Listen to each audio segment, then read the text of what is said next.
Thank you for joining us, Holidead. How are you? I am fantastic. I'm COVID-free. I'm above ground on the other side of darkness. Life is good. How are you guys? Good, thank you. I just want to say that hat looks so comfy. It is. I am quite jealous. I've just got this crappy cap. That one looks much better than mine. You gotta collect. You gotta get more than one. You gotta have options. Yeah. Come on. So, obviously, America as well. I mean, how was your Thanksgiving? I'm not a big holiday person. They're usually just another day for me. It was good, you know. The streets were clear. I worked out a bit. That was about it. That was about it, you know. Not yeah, a big holiday. That's a lot like me. We do that enough in America, you know. Yeah, I get you. Yes, I'm a lot like that. It's like when it's when it's my birthday and people are like, oh, what are you doing for your birthday? I'm like, nothing. It's another day. I don't care. It's just, you know. That's the one I try because I feel like holidays. There's a lot of BS behind a lot of them, especially American ones that we celebrate. I won't go into that, but birthdays, I feel like we all have them. That is our celebration from out of the womb, you know, like. Yeah. I can understand that. Yeah, I don't celebrate my birthday too much, but when you put it like that, yeah, it does make sense. So, you know, your emergence from the womb day, like, yeah. It was a big day, right? For everybody. Yeah. It's your anniversary. Well, now you put it like that, maybe I'll celebrate next year. We'll see. Like donut or something, just something. It don't gotta be big, just something small for you. Yeah. I'm here. I made it another year. I'm here again. Yeah. I'll buy myself a bottle of whiskey. That'll do. There you go. That, you know. I knew you'd say that. Not you always buy something out the blue. Oh, I'm a big whiskey guy. I do like a bottle of whiskey every now and then. So. All right, we'll get along. All right, we're good. Hell yeah, we will. Hell yeah, we will. That's what I'm talking about.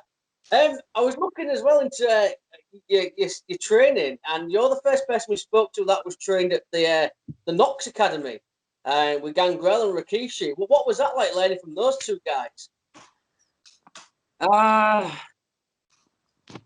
I mean, like any experience or whatever. Like, I mean, I don't necessarily like, you know, put a big deal on like the names or whatever. It's about the actual training that you're getting. You know, Gangrel had a lot to do with my training. You know, that's still somebody I can call to this day and text right now. You know, I have during this pandemic. You know, like if I need anything, like he's there to, you know, keep me from going off the edge or whatever. But like, Gangrel's a very intense guy. I feel like he's one of the guys. He doesn't get a lot of credit for what he does for this business and like what he has done, continues to do. Like he's been doing this since he was 17, like 17 years old till now. Like he's still going consistently or whatever. But he's one of those guys that like, oh, you want to come train? You want to learn to be a wrestler? You sure? Like I'm gonna fucking kick your ass like the hardest I can. It's like, oh, you're still here? Okay, you do want this? Okay, great. Let's keep going. Let's learn more. And that was one of the guys like that helped me with my character a lot. I've told this story a couple of times, but it was kind of just something that was just thrown at me. Like there wasn't a whole lot of thought. And in the beginning, it was like, we need something dark, face paint. Here you go, make something happen. We need it by this weekend. Can you do it? You know, that kind of thing. But he was always the guy like, hey, you know, if you want to do something with this character, you need to like do some soul searching. You need to like go to your dark place and like, you know, you got to converse with your demons and stuff, and you got to make that into your character. Like he always said, if you put something out there and you don't believe it, the people will see right through it. They'll know it's not authentic. It's like whatever you put out there, it has to come from you. So a lot of that. You hear that so often in wrestling, like the fans will see the fans and your peers will see straight through, you know, a fake character. So whatever you're portraying has to be just some extension of yourself.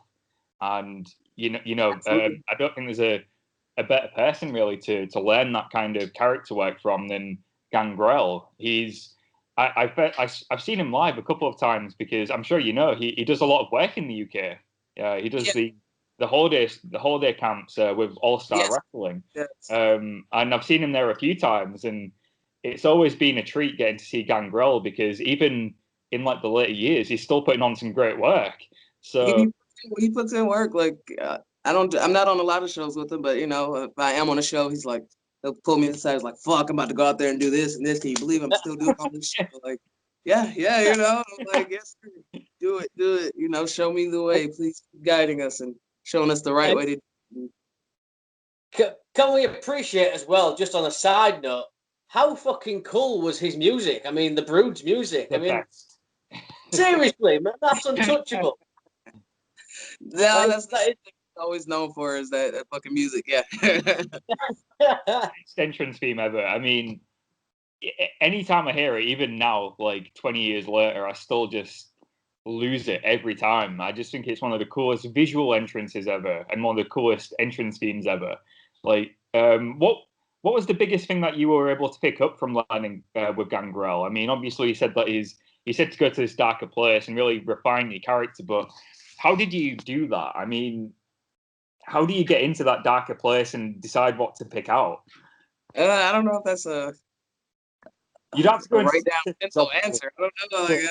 Like, I don't know. Like, I mean, whatever. I mean, we all do our different things for soul searching, and I mean, you know, as my trainer, you know, he knows me a little bit and knows, you know, we all got our issues and things, and so like again, he was someone that was able to be like, you got demons in this dark place, like go in tune with that and like bring it out into your wrestling. So like I always tell people, they're like, how do you get ready for your match when you're about to go out? I tell them, like, I literally flip a switch. Like, Holidead is a part of me. She's an extension, and when it's time to go, like, it's like that knob where the light turns on, but it's slowly you turn it on. It's like at the show, it's starting to turn more and more, and then when it's time to go, it's like it's fucking go time. Like we're in sync, we're in tune. It's fucking go.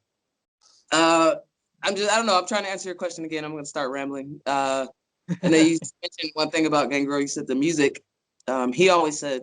He said you gotta have something you can walk to. Like he talks about his music, he always comes out like this. Yeah. He makes it joke. I think I'm going to the music. He's like, it's just because I limp or whatever. But he says he rocks like that because he has a bad limp. But he says you gotta have something you can walk to, like that you can feel. Like he actually picked out my entrance music. I come out to Typo Negative Black #1. I think we were actually in a fucking bar one day. We were just, shooting the shit, talking wrestling. And I don't know if the song came on or he put it on. He's like, that's what the fuck you need to come out to. He's like, listen to that. And then he just started going on. He's like, that's what you need to come out to. This song right here. And I was like, all right, there we go. Yep, that's it. I'm coming out to that. Yep. I was listening to that song a couple of hours ago because I knew it was your theme music, and I was listening to it, and I'm like, this is the perfect song for you. I had it on repeat. I said, this is Holidead. This is the perfect song. So yeah. Theme music. Do you think theme music's an important thing to a character then as well?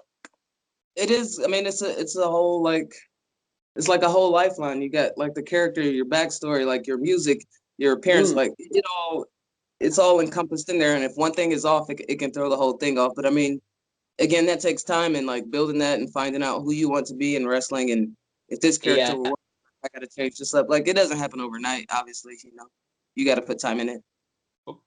Whose idea was the face paint then? Was that a Gangrel idea, or was that something you'd always wanted to do? No, that was the trainers. Like I was doing some regular kind of rinky dink. I don't want to say rinky dink, but regular gimmick or whatever.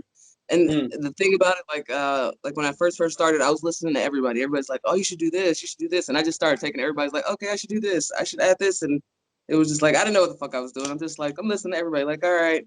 But again, it was a thing where like. It's like this week we have something big happening. We need a dark character, face paint. Can you do this? I'm like, I'm green as fuck. I'm like, yeah, I want to wrestle. Give me something. I got it. Whatever. Yeah, sure. Yeah.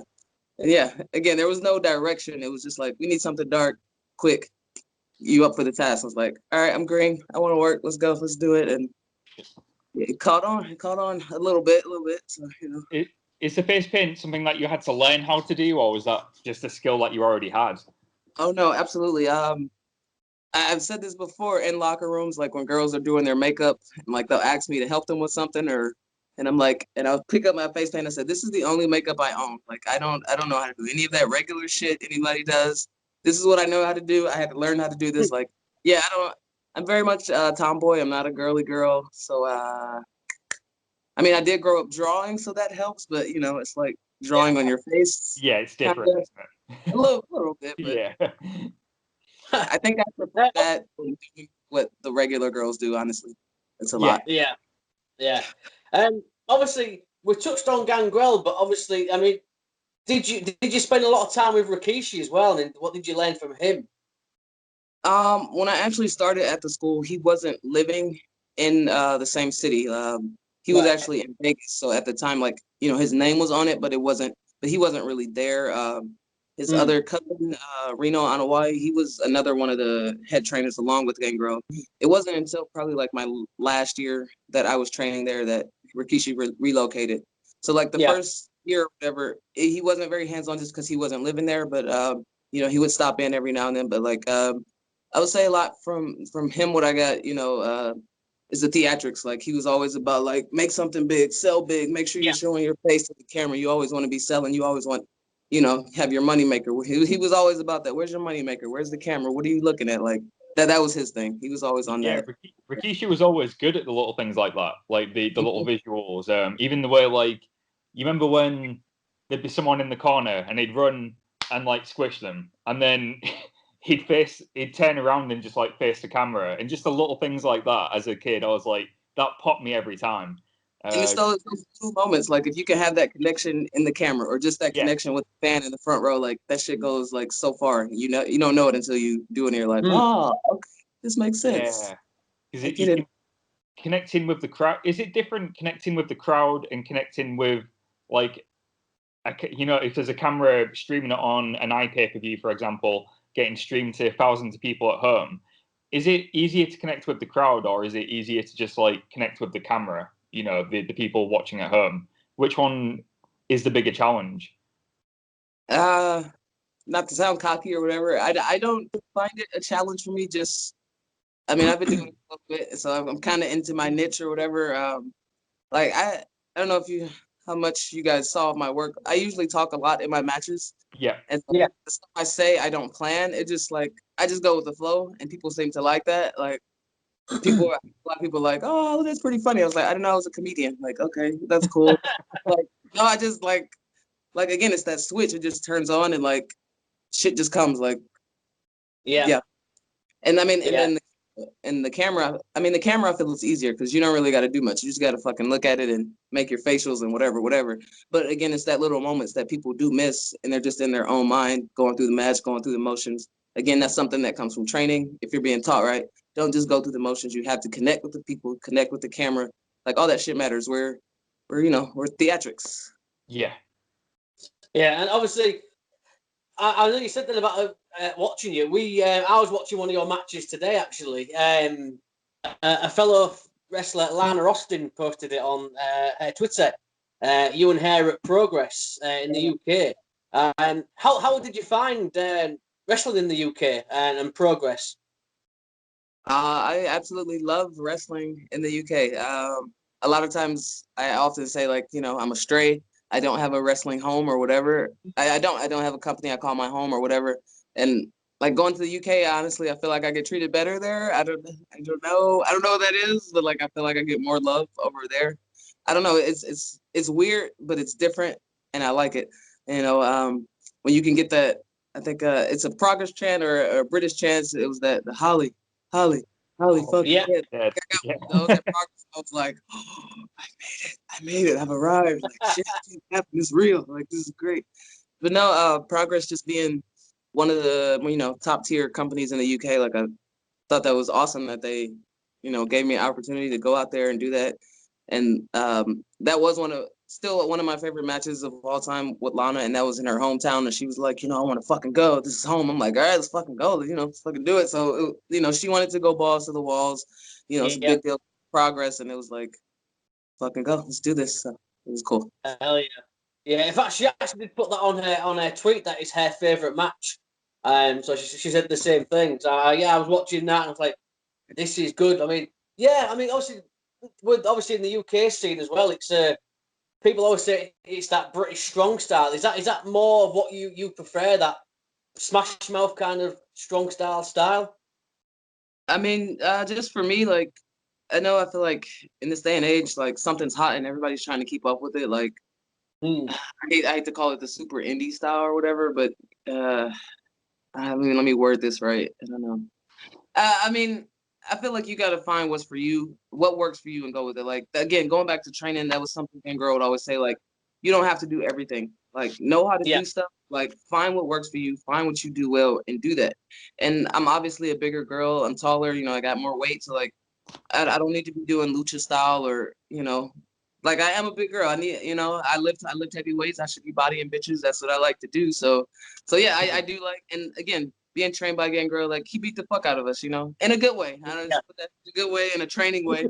So like, his thing was always, like, you know, this is wrestling. We make contact. We do it safely, but like, so my thing was always, you know, I hate that I have to say this, but I say it to a lot of times in a match with girls, like, you know, like, please hit me. Like, if you don't hit me, I'm not going to sell it. Like, I feel like I shouldn't even have to be having that conversation, but it's something I say a lot. Like, if you don't hit me, I'm not going to sell it. I just want to let you know. Like, I'd rather you hit me too hard and I say, hey, lighten the fuck up, and then we keep going. But I don't know. So I don't know if I answer your question. Yes, sure. I prefer the smash mouth strong style, but I feel like a lot of, I don't know, just different places. A lot of girls are very, you hit me, and it's like, it's fucking wrestling. No shit, I hit you. Like, I hit you safely. Like, are you dying? You're good. You're not injured. You're not hurt. Yeah, I fucking hit you. Hit me back. We'll hit each other safely. Have a good match. I just feel like I feel like a lot of times today, like, people are in wrestling and they don't want to get hit, and it's just like, why are you wrestling? Yeah, like, yes, the outcome is predetermined, but we learn to hit each other in a safe way. So fucking hit me. I'm gonna fucking hit you. If not, let's not wrestle. I don't know. Yeah. It is one. It's like what you said before, where you're trying to make sure that people don't see through what you're doing, you know, in your terms of your character and stuff. If you're hitting somebody in the ring and you're doing it lightly, like you're trying not to hurt them, as a fan watching, you just like, it kind of takes you out. The fan sees that. You see through it. Yeah. Yeah, and then I gotta watch it back on tape, like, oh, I did that. And then of course, if you're selling for it as well, if someone like lightly hits you and then you sell for it, it just makes you. Then I look like a fucking pussy. Like, all right, So just lay it in across the corner. Yeah. I'm not saying I could do any better. I couldn't. No, I'm just saying from a trained professional, you know, perspective. You know, we're taught to hit each other in a safe, proper way. So go fucking lay it in, and we'll be good, and we're not injured. Great. Let's go have a drink. Whatever, you know. Hell yeah. Well, I do hope as well, when the world reopens, 2021, we'll see you back over here in the UK. I have no idea. Yeah, I don't know. Because you guys, I think you guys just, like, I have some friends in the UK, and they were like, the gyms just closed back down, I guess, or something. So like, stuff was opening up and it's closing back down. I don't know what we're doing. You know, we got a new president in. I feel like stuff might close back down. Yeah, we were locked down. We're supposed to come out of lockdown next week, but it's not going to happen. They've put us into almost like a tiered system now, and it's basically just lockdown still. So it's, I don't know what's happening. I really don't. We won't have wrestling here for at least another 6 months. You know. Oh my God! Don't say that. It will get to the point where we haven't had a show in the UK for almost a year. The only wrestling we've got here at the moment is NXT UK. Wow. Yeah. That's why I'm so, like, you know, jealous of the American indies at the moment, because there's nothing going on here at the moment. So we're just watching all the American wrestling. Like, I mean, it's happening, but it's still not like the regular. It's dry. I mean, it's crazy because, I mean, I don't know how much you keep up with our government, but every state's pretty much doing whatever the fuck they want to do. Like, they make their own regulations. Some states are like California, like, they've been on pretty much the strictest lockdown, and they still are. I don't understand how their cases are up. California's not doing shit. Some states are like, we'll do whatever the fuck we want. We don't care. And some states are like, oh, full masks. It's not the same. Like, it's not running as much as it is. And so, like, I feel like there's limited spots, and everybody's trying to hop on shows. It's just it's gonna be a while worldwide until wrestling. This hurts my heart. Don't say that. I really want to return to the UK. Like, I was supposed to be over there a couple times this year. And then, of course, I thought about returning next year. And now I'm like, I have no idea what the fuck's going to happen next year. So, yeah. Our government have said that they're hoping for some kind of normality by around April time. So, fingers crossed, we'll see. We'll see. America is that we just don't give a fuck. I want to say, like, we just do whatever we want. Like, close down, lockdown. No, I'm not going to lock down. I'll do whatever I want. Virus, I don't care. Whatever. Yeah. I don't know if you know that, like the stereotypical was America, this is America. You know, like that's what it reminds me of. That's what it reminds me of. I gotta wear a mask. Well, Gotta stay in my house. No, this is America. Fuck that. It's like yeah, people are dying for America. Like, freedom, oh, freedom, America. freedom. Yeah. What? That's When I won't say if, I'll say when, because you will come back to the UK. Me and Callum will be front row as well, by the way. Promise. You and I are gonna have to grab a whiskey as well, because he he won't drink, so me and you will have to have a whiskey. All right, we'll have one for him. I'll have a nice, refreshing ting, or whatever it's called, or a pep. I'll have a Pepsi. All right. We'll think about your drinks. We got time. Obviously, we have to mention as well, Thunder Rosa. How long have you two, obviously, Twisted Sisters? How long have you and her been friends? Since 2015, I would say. Because 2015, that's when I left my training school and I was like trying to get onto the indies and stuff. Like, didn't know, which direction to go or whatever. Gangrel was like, trying to give me people to reach out to. And like, I booked a couple indie shows. I was supposed to work her on one show. But then I got hooked up to go to Japan. And so like, I wasn't able to work her. And I didn't even know her. And she reached out to me on social media. It was just like, hey, I was looking forward to working you, have fun in Japan. If you have any questions, let me know. And I was like, oh, that's cool, And so like I sent her messages, while I was over there. She sent me a message back. And like as soon as I got back to the States, like we were booked to work each other like 2-3 times in a row, like back to back. It was like, oh, okay. And then like the first time we worked each other, it's just that sometimes you just click with someone, like it clicked automatically. Like even when we were in the back locker room when we were talking about it, I was like, hey, you better fucking bring it. You better fucking hit me. She's like, oh, okay, fucking all right, And then like, no, we beat the shit out of each other. Like first match, like legit. And then got back to the locker room like, fuck, that was great. All right, fuck, yeah. We did. We were texting each other like, bruh, I got fucking bruises from your match. Like, fuck you, I got bruises too. Or like, and then it kind of, developed into a beautiful friendship, Yeah. I mean, that's good to hear. Like, that you bonded straight away, because just as a fan watching, you can tell that your styles just complement each other so well. Like, do you find that you're quite similar people, behind the curtain as well as in the ring? Because watching you in the ring, it's like you're just naturally meant to be a team.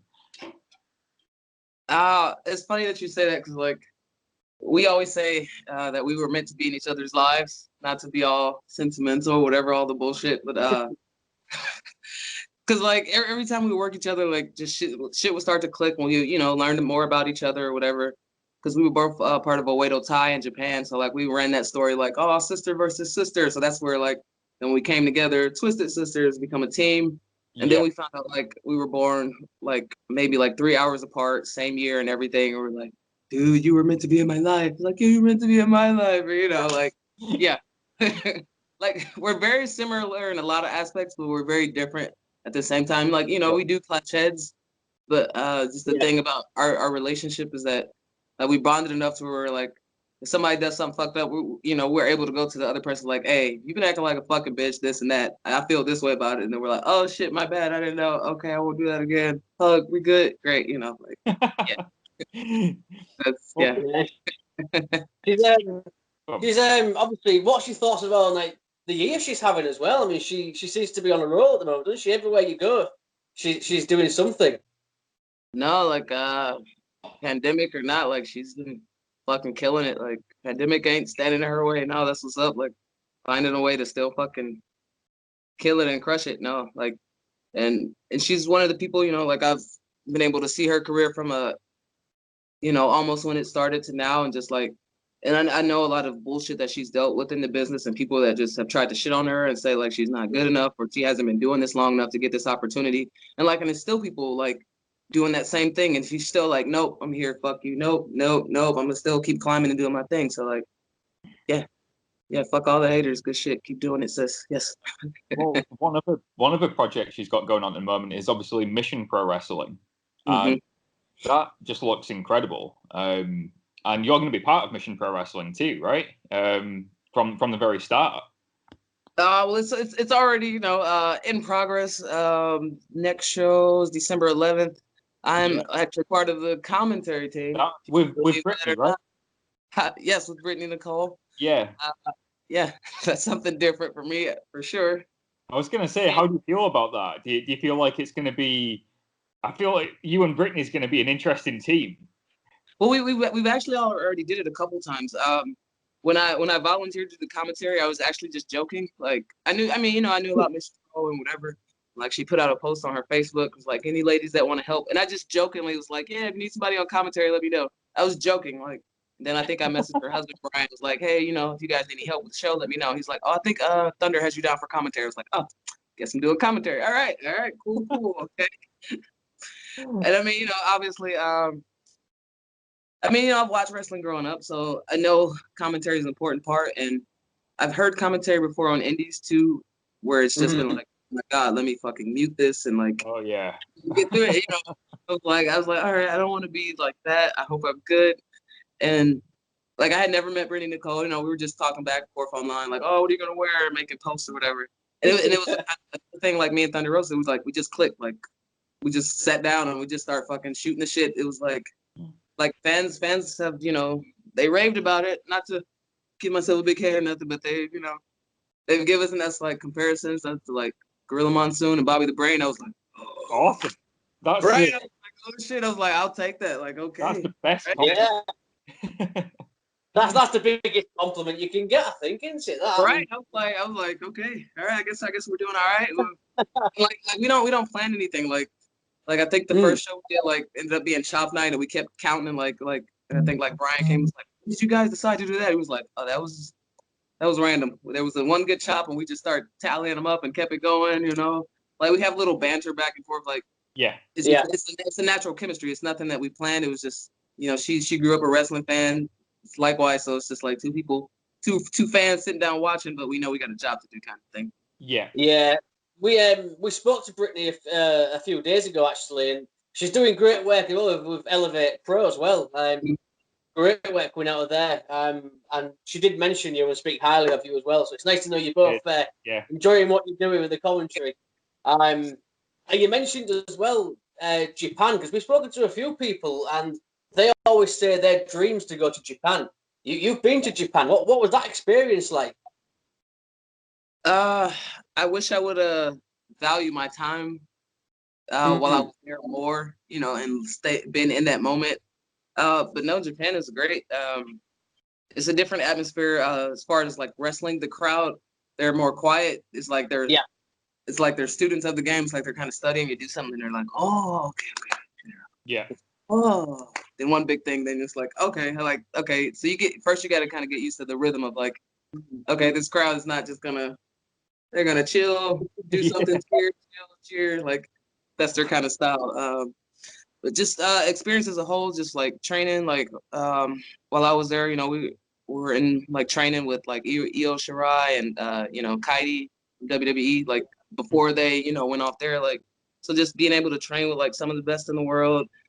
And you go to the shows and like everybody's setting up. It doesn't matter like who the fuck you are, like the top dog who has the belt, everybody's putting the ring together. Like that's part of it. You gotta keep paying your dues.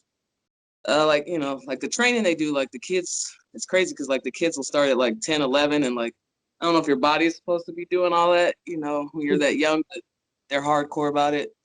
The fans are extremely grateful. Like they always want to take you out to dinner and eat, and like they'll fill you up with liquor, and it's just like it's great, Sounds awesome. Yeah. I mean,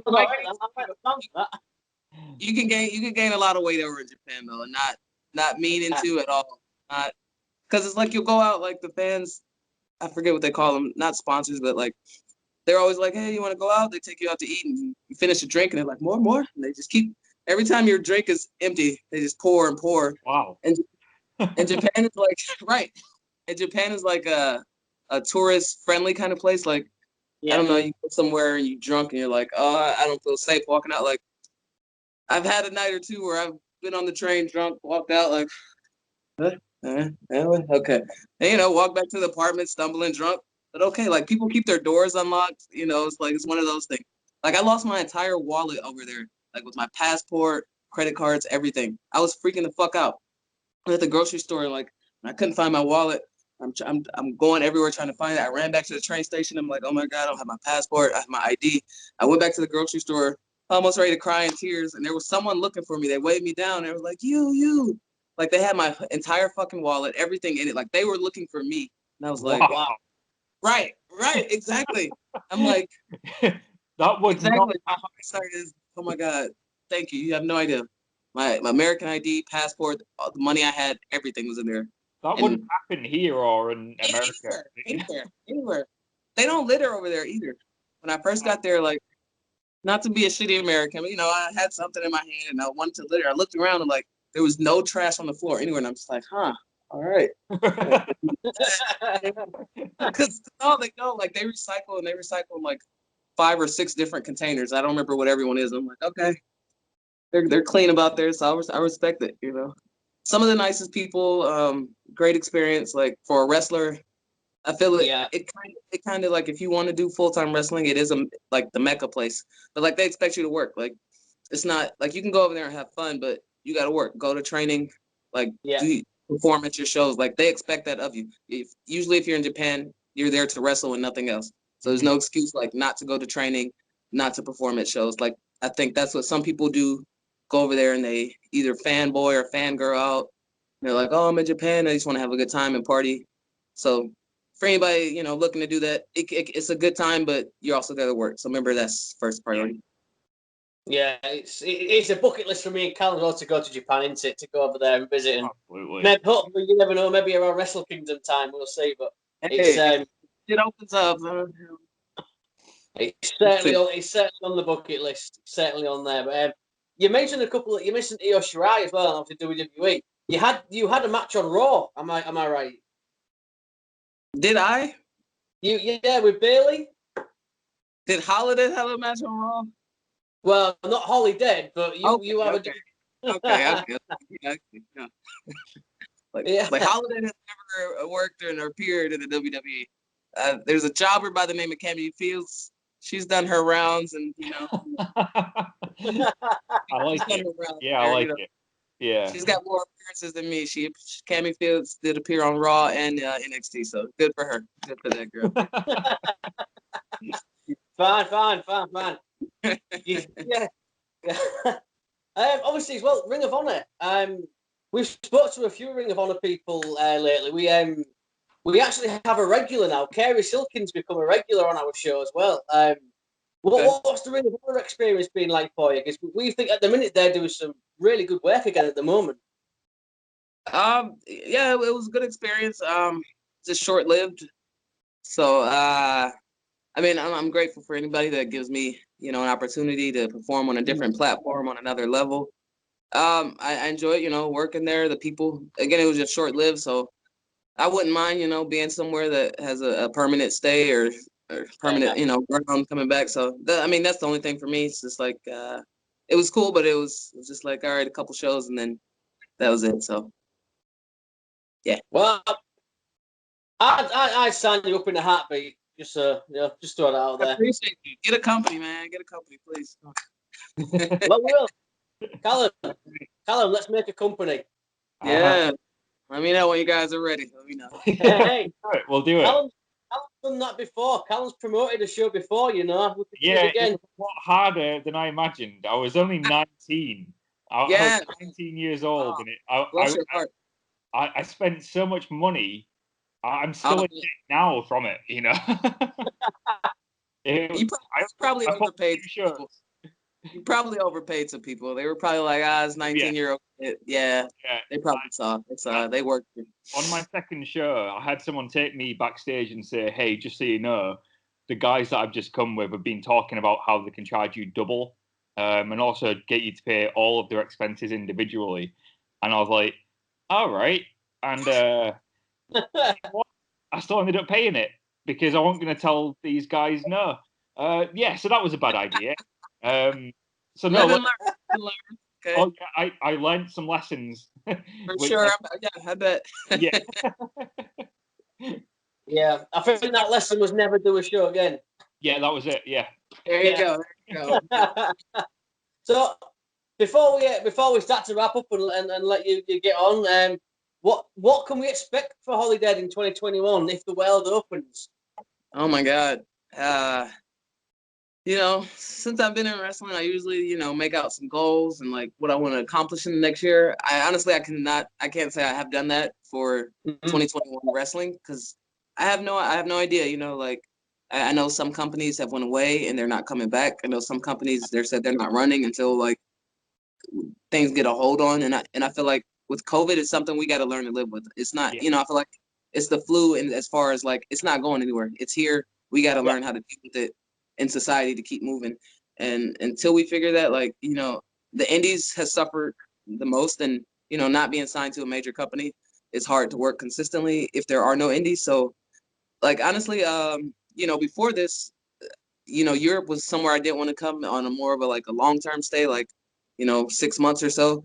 But, you know, so now like it's kind of like I have no idea. You know, I've contemplated like, you know, if I just want to quit wrestling altogether. You know, I had to talk with Jazz, you know, former WWE. She's on TNA now. I had a really long talk with her just about, you know, my future in wrestling and stuff, you know.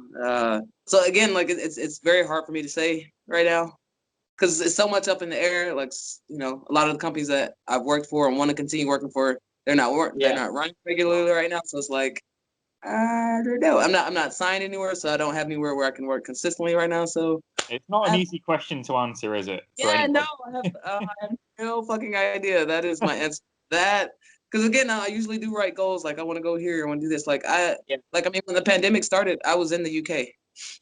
Like I worked Pro Wrestling Eve. I was supposed to actually fly to Asia the next day, but like the day I got to London, I got an email from the Asia people, and they were like, you know, with this, the government's like, it's too many people. We're not going to have the show. And I'm just thinking like, okay, the virus started there. So I'm thinking, you know, I'm good. I did the one show at Eve. I'm like, things are still okay.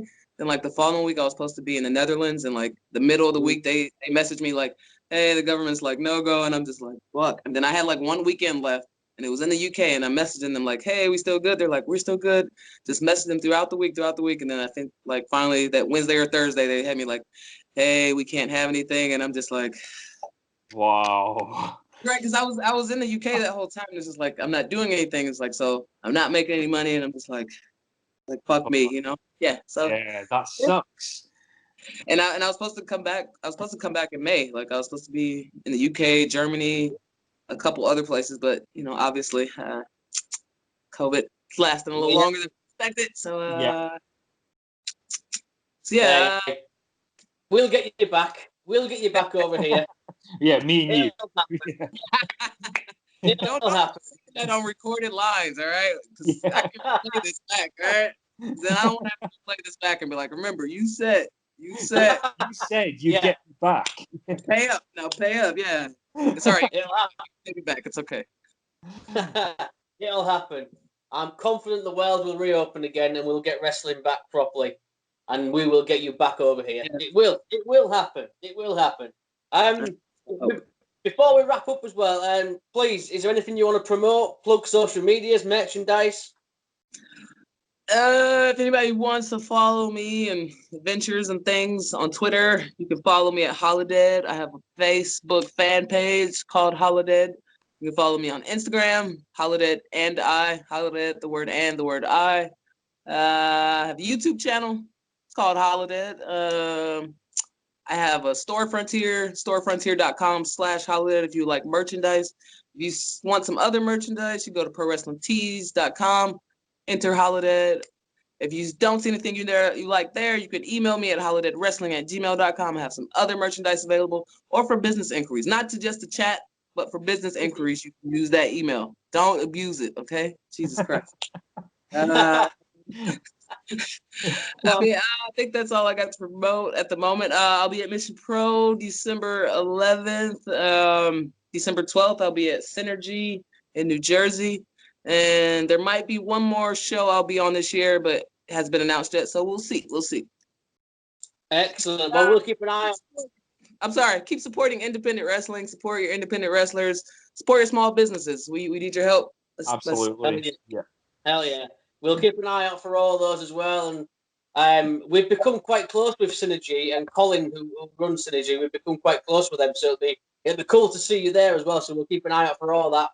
But for now, it's been an absolute pleasure. I can't thank you enough. It's been amazing. You are one of the coolest people I think we've ever spoken to. We will definitely grab a whiskey. We will. Are you saying that? You are the coolest person we've spoken to. I mean it. We will. All right. Thank you. I appreciate it. I think I'm quite awkward, but thank you. So that's cool. That is cool. Definitely grab a whiskey when you're in the UK. But for now, Right. Team Holidead, we are Ringsiders. Thank you.